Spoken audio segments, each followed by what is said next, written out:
Hi everybody, Jennifer Schaus here. We're coming to you live today from Washington, D.C., and thanks for joining us in our Webinar Wednesday series. Today we're going to cover Caltech. Before we get started, just a couple slides that we need to run through. As a reminder, all of our webinars are complimentary and recorded. You can find them on our YouTube channel as well as our, sorry about that, SlideShare site. Over on YouTube, it doesn't cost you anything to follow the channel. And on SlideShare, you can log in with your LinkedIn credentials and get access to 600 plus of our PowerPoints. Again, complimentary there on SlideShare and YouTube. A little bit about us. We do help companies with government contracting. We primarily work with established government contractors, so on the larger side of small, as well as many publicly traded and large businesses. And we also provide market intelligence reports, GSA schedule support, and other services. You can find more about our services on our main website. In the event that you're selling to federal contractors, we've got a variety of advertising and sponsorship opportunities in our webinars, as well as in our newsletter and on LinkedIn. If you've got questions or you want our media kit, send us an email to the hello@jenniferschaus.com, and we'll send you our pricing for that. Some upcoming events and specialty webinars next week on Thursday, so a week from tomorrow. We're covering GSA schedule with our friends over at the Virginia PTAC, which is now a Apex Accelerator. The link can be found actually on our website under the Events tab, even though this will be a webinar and not in person. This is a webinar that we've got coming up on September 19th at 12 o'clock Eastern. And talking about CMMC. C3 will be hosting and presenting in this webinar. If your company has interest in putting on a webinar with us, send us an email and we'll send you the media kit and the pricing for that. Next month, October 19th, for 2 hours, we will still be digging into GSA schedules with our friends over at GovSpend and FedMind. And then at the end of October on the 26th with Visible Thread, we've got a webinar on basically the outlook of the fiscal year 2024. Again, all of these webinars are not in person. They are in fact webinars. They're on our website under the events section. As we look into next year, February 15th, Marketing 101 for federal contractors. And I think we're almost at the end here of this GSA Oasis. So if you're looking for some last minute proposal support, you can send us an email. We can help you with that. Okay, so now we want to thank our sponsors. These are the folks who allow our webinars to be complimentary for you. So please take a moment to visit their websites and see what they're offering.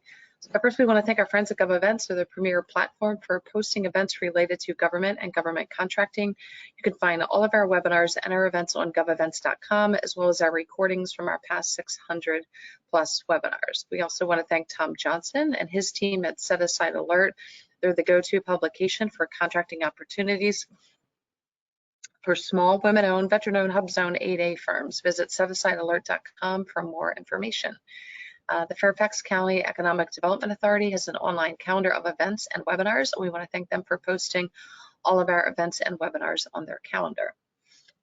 The Virginia PTAC, they are over at George Mason University in Fairfax. They offer free one-on-one counseling to established government contracting firms in Virginia on federal, state, and local procurement topics. If you're interested in learning more, please use the links provided to explore services, review homework recommendations, register for live training, and find useful links to agencies and other self-directed learning. Online resources and group trainings are free with no restriction on business location. One-on-one counseling is limited to eligible client companies. The Greater Reston Chamber of Commerce has a monthly government contracting council meeting. It allows you to network with peers, learn about upcoming events and opportunities, and help shape future programming. The meetings take place the fourth Tuesday of each month at 8:30 a.m. at the Greater Reston Chamber of Commerce. The next meeting will be on Tuesday, September 26th. If you have questions about registration, you can send Alicia Field an email. Her email address is there at the bottom of the screen. It's aliciaf@restonchamber.org. The Federal Business Council events are the ultimate engagement channel to bring government and industry together. 68% of government personnel report that they attend more than one event each year. FBC has worked with government and industry for 45 plus years to create gatherings where ideas are shared and to help government achieve its goals. This includes agency industry days, cybersecurity symposiums, tech expos, and offsite meetings. FBC provides full life cycle meeting planning and event management. With over 5,000 meetings under their belt, FBC has the experience, systems, and personnel to make your next event exceptional. Learn more at fbcinc.com. BidSpeed. Do you want help winning government contracts? BidSpeed helps and you win. Find opportunities from every federal, state, local, public source in the U.S. BidSpeed can help you find teaming partners, incumbent point of contact, expiring contracts, and can also provide you with a compliance matrix and proposal templates. BidSpeed is an official partner of the U.S. SBA 7J Management and Technical Assistance Program. Get started today at bidspeed.com. Again, GovSpend and FedMine has been our partner in providing data in our webinars for the last several years and includes this current series. They are the leading source of data analytics and insight for government contractors. They integrate data from 18 federal data sources and sets and create a single database that places the key data points at your fingertips. The platform now provides contract opportunities within thousands of entities at federal, state, local, and educational organizations. With the acquisition of FedMine in 2021, the combined GovSpend FedMine solution empower teams to make smarter decisions. Again, thanks to GovSpend and FedMine for providing the data in the webinar series this year and previous years. Okay, a little bit about the series and our schedule, and then we'll dig into Caltech again. Today's webinar is complimentary and recorded. The webinar will first be posted on YouTube, and then you'll get an email alert, so it's much easier just to simply follow our YouTube channel to get alerts of any new content that's posted. Same thing with SlideShare, it'll be posted. Today's webinar will be posted to SlideShare before the email gets sent out to you. Here's where we are on the schedule. Everything in red we've covered, and everything that is on the right-hand side, so we're basically down to the last 9 or 10 here. We'll conclude the series on Wednesday, November 15th. Okay, we are assuming that most companies are attending the webinar series because they are potentially interested in subcontracting with these larger businesses. If that's the case, you want to be cognizant of the FAR and the DFARs. So FAR Part 44 covers subcontracting policies and procedures, including any flow down clauses that would apply to subcontractors. So just don't think that subcontracting is going to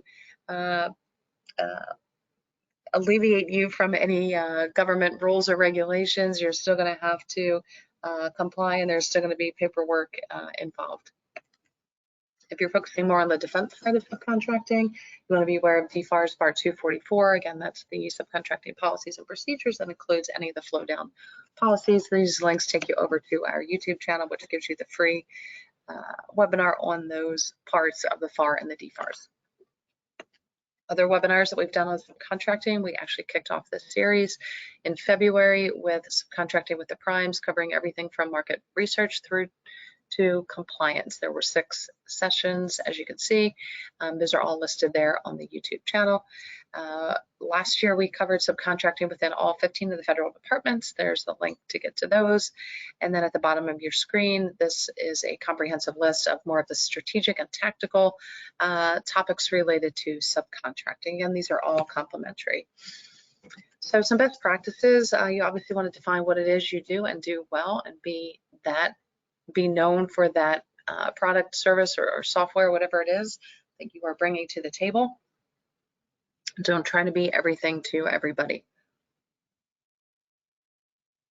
Number 2, you want to identify opportunities where you are adding value, and value can be defined as a lower price or a relationship that you have within an agency or some sort of past performance project that you worked on in a similar agency at state and local government or educational institution. Find those then opportunities, the solicitations, RFPs, RFQs, RFIs, where you can parlay that experience or that lower price into the opportunity. When you're looking for potential partners, you never want to rule out any competitors. Competitors are typically just in my opinion, a frame of mind.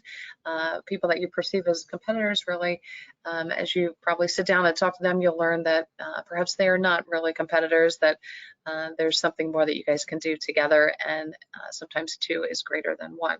But use the data that's out there. There's no other sector in the world that allows you to look at past procurements, pull up information on incumbents, pricing, you name it. This market has so much data that's out there. That is what you should be using to drive your strategy, to drive your business plan, to drive where you are spending your time and effort. So do all of your homework, and not just on the federal.gov websites, but by signing up for Google Alerts and news for the departments and agencies where you're focused, as well as the partners that you want to work with. So if you're wanting to work with Northrop Grumman and you have a data factual reason for doing so, make sure that you're signed up for the Google News alerts for Northrop Grumman. Make sure you're signed up for their newsletter. Make sure you're looking at the events and conferences that they are attending so that you can also be there. Your capability statement should then be focused. You should have definitely your kind of plain vanilla capability statement, but in addition to that, you want to make sure you have one that's customized for the opportunity, as well as the potential partner, and even one step further for the department or agency that you are going to be working with this partner. Then I think it makes sense to go to the company website and register as a vendor. And again, as I mentioned, sign up for their newsletter, find out what events they're attending, what associations do they belong to, and then you can connect with the small business liaison officers who will help you get in touch with the program managers.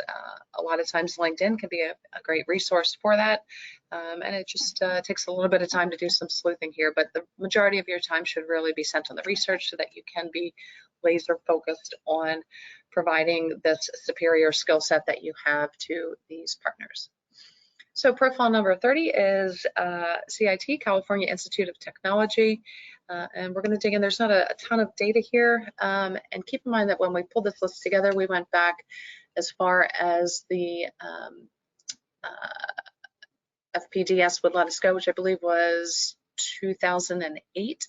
So you'll see some numbers here that maybe cause you to scratch your head just because the numbers aren't huge here, but that's just based on the last several fiscal years. If you go back further, you'll see some bigger numbers for Caltech. Okay, so the company website, organization website is here. Obviously, their university. They do have a small business registration, so they've got their supplier diversity.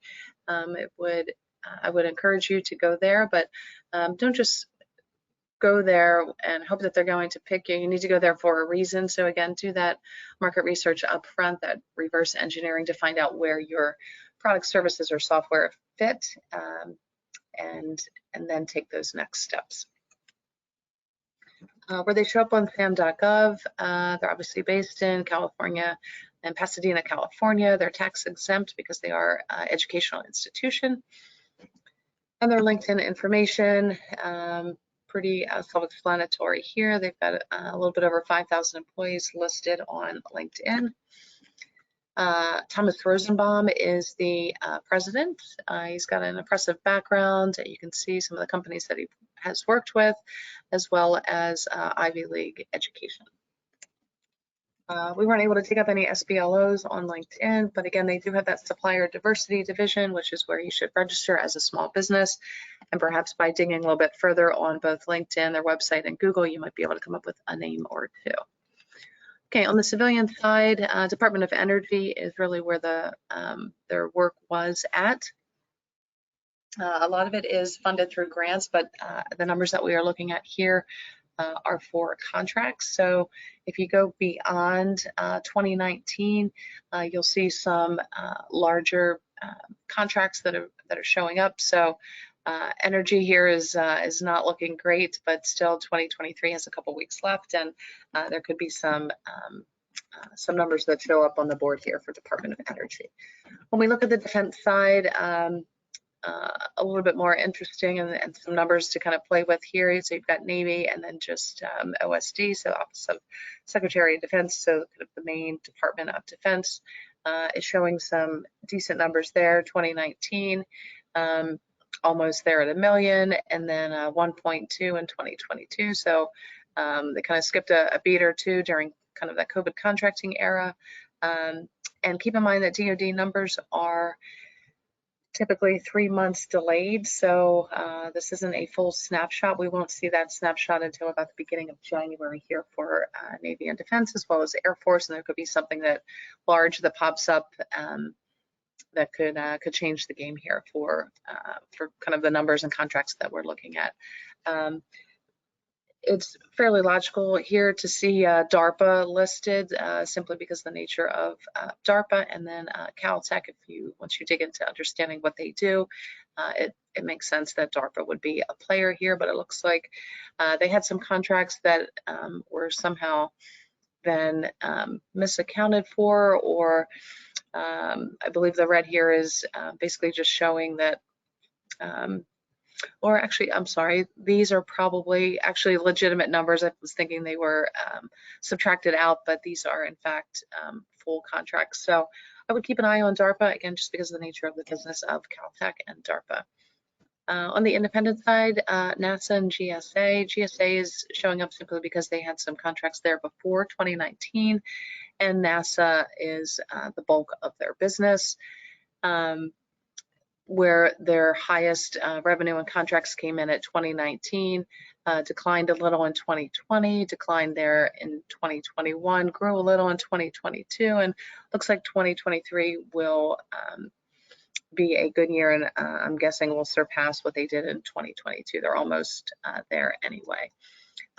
So independent agencies is where the bulk of the work for Caltech is. R&D is their primary NAICS, which is no surprise. And you can see kind of these, the numbers here, R&D. And then it's interesting that the contracts that they're awarded sometimes just simply fall under the 611-310, which is for colleges, universities, and professional schools. So it depends really on, you could have two contracts that are very similar, but that are put out by the same exact agency, and one contracting officer uses R&D and the other is going to use the 611-310. So this is where the homework comes in on your part to dig a little bit deeper to really understand what the nature of the work was, to look at the statement of work, and to kind of piece that together. So the subcontracting piece comes into play when contracts are valued at $750,000 or above. And so when we look at the civilian side, which is really where we saw not a whole lot on the earlier slides, we see none here. On the defense side is where we saw Navy, DoD headquarters, and DARPA. So a couple dollars here, but not a ton. Very specialized work that they're doing.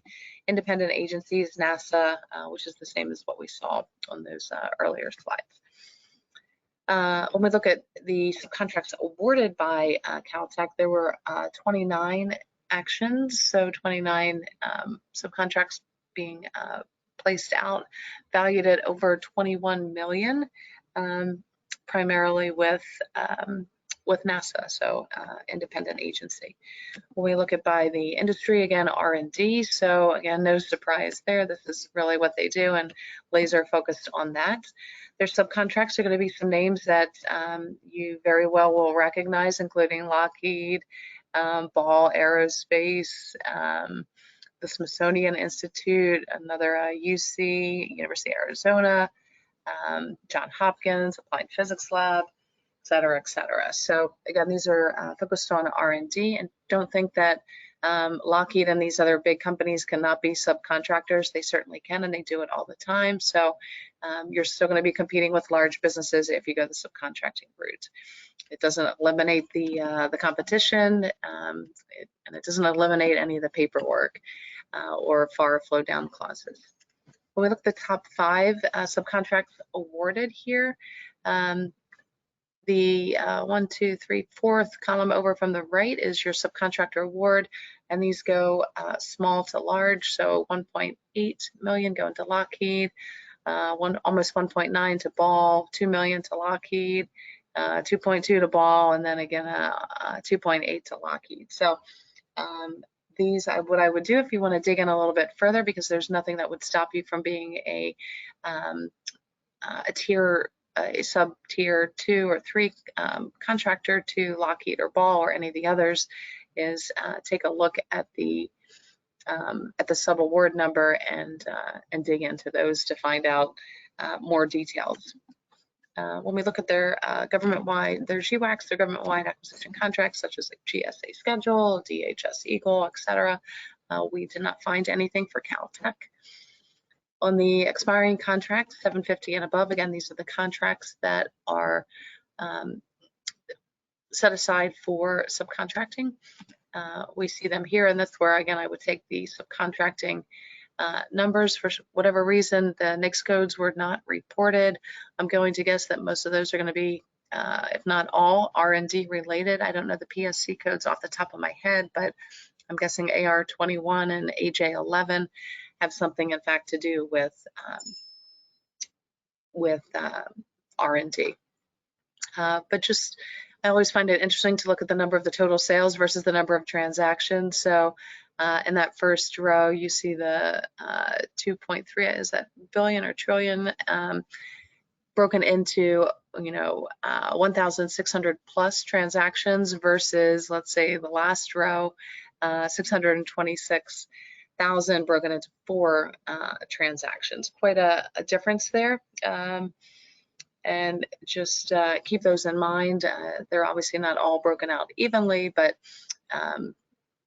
again, it would behoove you to look deeper at these contract numbers. It's basically a copy and paste job, copy and paste the contract number into sam.gov to get the additional details on those. Some conclusions and just some more information about Caltech. They're obviously a university in Pasadena, California, focused on science, engineering, and they manage the Jet Propulsion Lab for NASA, and obviously responsible for a lot of scientific advancements.